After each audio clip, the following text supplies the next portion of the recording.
अस्सलाम वालेकुम दोस्तों, मैं हूं खालिद रजा और आप देख रहे हैं रजा इलेक्ट्रॉनिक्स यूट्यूब चैनल।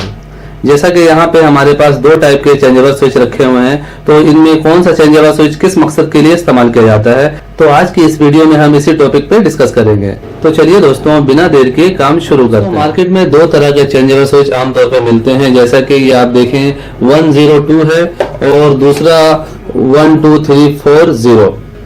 दोस्तों, इनमें ब्रांड जो है वो काफी किस्म की होती हैं, लेकिन जो इनका फंक्शन है वो एक जैसा होता है। जैसा कि आप देख रहे हैं यहाँ पर भी हमारे पास 12340 का सिलेक्टर स्विच है, लेकिन इसमें और इसमें ब्रांड का फर्क है। दोस्तों, हमें अपने घर में जनरेटर और बिजली के इस्तेमाल के लिए उसकी चेंजिंग करने के लिए इस सिलेक्टर स्विच को इस्तेमाल करना चाहिए। जैसा कि यहाँ पे आप देखें 102 सिलेक्टर स्विच है। इस सिलेक्टर स्विच में न्यूट्रल और फेज दोनों ही कड़ी आते हैं, यानी जब चाहे हम जनरेटर का न्यूट्रल फेज इस्तेमाल करें या जब चाहे हम बिजली का न्यूट्रल फेज इस्तेमाल करें। और जैसा कि यहाँ पे हमारे पास 12340 का सिलेक्टर स्विच है, तो बाज कारीगर जनरेटर के लिए इसे भी लगा देते हैं, जो कि बिल्कुल गलत तरीकेकार है। दोस्तों, इस सिलेक्टर स्विच के जरिए हम सिर्फ फेज को चेंज कर सकते हैं, न्यूट्रल इसके जरिए चेंज नहीं होगा, जबकि इसमें दोनों फंक्शन दिए गए हैं, यानी न्यूट्रल फेज एक साथ हम चेंज कर सकते हैं। तो इसीलिए मेरा मशवरा यही होता है कि जनरेटर के इस्तेमाल के लिए या फिर यूपीएस के इस्तेमाल के लिए सिर्फ और सिर्फ हमें 102 का सिलेक्टर स्विच इस्तेमाल करना चाहिए। दोस्तों, अगर हम इसके कनेक्शन की बात करें तो इसका कनेक्शन बहुत ही आसान है और ऑलरेडी इसके डिटेल से मेरी वीडियो मौजूद है। अगर हम इसे इस तरह से घुमाते हैं तो जैसा कि यहाँ देखें, ये दोनों पॉइंट आपस में शार्ट किए गए हैं। यहाँ छोटा सा एक पट्टी लगा के इन्हें आपस में शार्ट किया गया है। ये आउटपुट की लाइन है, यानी घर का लोड आपने यहाँ और यहाँ देना है। चाहे आप यहाँ पे लगा दें या आप चाहे ऊपर से इस तरह लगा दें, तो घर की जो सप्लाई है यानी आउटपुट का लोड है आपने यहाँ पे देना है। और मिसाल के तौर पे आपके पास जनरेटर है, वो जनरेटर की सप्लाई आप यहाँ दे देंगे, और वापडा या केई है तो वहां पे उनकी दो लाइनें आप यहाँ पे दे देंगे। न्यूट्रल फेज का कोई इशू नहीं है, आप न्यूट्रल फेज इस तरह लगा दें या इस तरह लगा दें, इससे कोई फर्क नहीं पड़ता है, ये अपना वर्किंग सही करता है। यहाँ पे ऊपर साइड पे आप दो तारे वापडा या केई की देंगे न्यूट्रल फेज, तो उसका जो कंट्रोल 1 नंबर पे होगा। और जैसा कि इसके नीचे साइड में यहाँ पे आप जनरेटर की सप्लाई दे देंगे, उसका कंट्रोल 2 नंबर पे होगा। यानी दो तारे यहाँ जनरेटर की, दो तारे यहाँ बिजली की, और यहाँ पे आप घर की आउटपुट लगा देंगे। इस तरह आपका कनेक्शन मुकम्मल होगा। 0 पे ये ऑफ होगा, 2 नंबर पे ऑन होगा जनरेटर पे, और 1 नंबर पे ऑन होगा ये बिजली पर। दोस्तों, अगर हम इस सिलेक्टर स्विच के कनेक्शन की बात करें तो जैसा कि मैं बता चुका हूँ, इसके जरिए आप सिर्फ फेज को काट सकते हैं। मिसाल के तौर पे हमारे पास 3 फेज मौजूद है और हम अपने हिसाब से अलग अलग फेज को अपनी मर्जी से इस्तेमाल करना चाहते हैं। अब फेज नंबर 1 को हम अपनी मर्जी से इस्तेमाल करेंगे, जब चाहेंगे दूसरे फेज को इस्तेमाल करेंगे, जब चाहेंगे तीसरे फेज को इस्तेमाल करेंगे।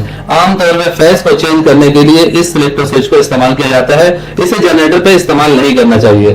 फिर भी अगर आप चाहते हैं कि जनरेटर को भी इसी के जरिए आप इस्तेमाल करें, तो उसके लिए आप 4 नंबर को सिलेक्ट करेंगे। इस सिलेक्टर से जनरेटर चलाने के लिए आपको मेन सप्लाई के न्यूट्रल में एक सर्किट ब्रेकर लगाना पड़ेगा। पहले हम इसे समझ लेते हैं कि इसके कनेक्शन कैसे है। जैसा कि यहाँ पे आप देखें, 4 टर्मिनल को एक बना दिया गया है, कॉमन करके एक पट्टी लगा के चारों टर्मिनल को इस जगह जोड़ दिया गया है। ये जो है घर की आउटपुट की लाइन है, इस सिलेक्टर का आउटपुट है, यानी घर का लोड आप यहाँ पे लगाएंगे। कोई भी एक वायर घर की आप यहाँ पे देंगे, यहाँ पे आप घर की वायर लगाएंगे। घर में जो फेस आप देते हैं वो फेस वाली वायर को आप यहाँ लगा देंगे, और आपके पास जो 3 फेस है उन्हें आप यहाँ पे अलग अलग तरीके से लगाएंगे। फेस का कनेक्शन आप इस तरह करेंगे, जैसा कि ये 2 नंबर है, 2 नंबर जो है वो समझ लें 1 नंबर की जगह लगेगा। यानी फेस नंबर 1 को आप यहाँ पे 2 नंबर टर्मिनल पे लगाएंगे, फेस नंबर 2 को आप यहाँ पे 4 नंबर के टर्मिनल पे लगाएंगे, फेस नंबर 3 को आप 6 नंबर के टर्मिनल पे लगाएंगे। इसी तरह आप जनरेटर की एक वायर को नंबर पे लगाएंगे, 0 पे ये ऑफ हो जाएगा। आइए दोस्तों, अब इसी चीज को डायग्राम में समझते हैं। दोस्तों, यहाँ पे मैंने अपने हिसाब से एक डायग्राम बनाया है। जैसा कि ये देखिए 1 2 3 4, ये 4 इसके जो नंबर हैं ये मैंने दे दिए हैं, यानी 4 जो अलग अलग टर्मिनल बने हुए हैं वो मैंने यहाँ पे बनाया है। और ये देखिए 4 टर्मिनल को एक बनाया गया है, वो यहाँ पे जैसा कि यहाँ पे मैंने वो नक्शा बनाया है। और हम मिसाल के तौर पे हमारे पास 1 नंबर 2 नंबर 3 नंबर की फेस है और एक जनरेटर है, और इस सिलेक्टर के जरिए हम अपने घर पे लोड देंगे। जैसा कि हमारे पास 2 चीजें होती है, एक न्यूट्रल एक फेस। हम सिर्फ फेस को पहले समझ लेते हैं। फेस नंबर 1 को हम लाके यहाँ पे इस तरह से दे देंगे, और फेस नंबर 2 को लाके यहाँ पे इस तरह देंगे।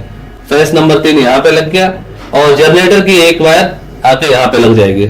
इस तरह से सिलेक्टर का इनपुट का कनेक्शन हो जाएगा। आउटपुट हम यहाँ से निकालेंगे और यहाँ से मेन सप्लाई घर पे दे देंगे, यानी जिस जगह पे हम नॉब रखेंगे वही फैंस हमारे घर पे जाएगा। अब रह गया न्यूट्रल। न्यूट्रल हम मिसाल के तौर पे यहाँ से एक न्यूट्रल को हम यहाँ पे डायरेक्ट घर पे दे देते हैं। हमारा जो मेन न्यूट्रल है वो डायरेक्ट घर पे ऑलरेडी पहुंच चुका है और 3 फैंस हम इस सिलेक्टर के जरिए हम कवर कर रहे हैं और जनरेटर जो है वो भी हम सिलेक्टर पे दे देते हैं। 3 फेज को चेंज करना तो बहुत आसान हो जाता है। जनरेटर को हम कैसे देंगे, जनरेटर की तो एक ही वायर जा रही है, जनरेटर की एक वायर आप यहाँ पे सिलेक्टर में 4 नंबर पे दे देंगे, जनरेटर की दूसरी वायर लाके आप यहाँ पे ज्वाइन कर देंगे। लेकिन मेन मसला ये होता है कि जैसा कि ये न्यूट्रल डायरेक्ट मेन सप्लाई में लगा हुआ है तो आपकी जनरेटर की लाइन वापस रिवर्स में भी जा सकती है, तो उसके लिए आप यहाँ पे एक ब्रेकर देंगे। जब आप जनरेटर को ऑन करेंगे तो ये ब्रेकर जो है ऑफ कर देंगे, उस सूरत में जो है आपका जनरेटर की लाइन जो है वो न्यूट्रल में नहीं जाएगी, आपके सिर्फ और सिर्फ घर पे जाएगी। और जब आप जनरेटर को बंद करेंगे उस सूरत में आपको ये ब्रेकर को उठाना पड़ेगा, ऑन करना पड़ेगा और यहाँ से सिलेक्टर को चेंज करना पड़ेगा। तो बेहतर तरीका ये है कि इस सिलेक्टर स्विच को जनरेटर पे नहीं लगाया जाए, जनरेटर पे सिर्फ 102 का सिलेक्टर स्विच लगाना चाहिए जो कि इस तरह से होता है। सो फाइनली दोस्तों मेरी आज की ये वीडियो यही तक थी। वीडियो के बारे में कमेंट सेक्शन में अपनी कीमती राय जरूर दीजिएगा, वीडियो को लाइक भी कर दीजिएगा, दोस्तों को भी शेयर कीजिएगा। चैनल में नए हैं तो चैनल को सब्सक्राइब करके बेल आइकन भी प्रेस कर दीजिएगा। अपना और अपने प्यारों का बहुत सा ख्याल रखिएगा, दुआओं में याद रखिएगा। मिलते हैं नेक्स्ट वीडियो में। अल्लाह हाफिज।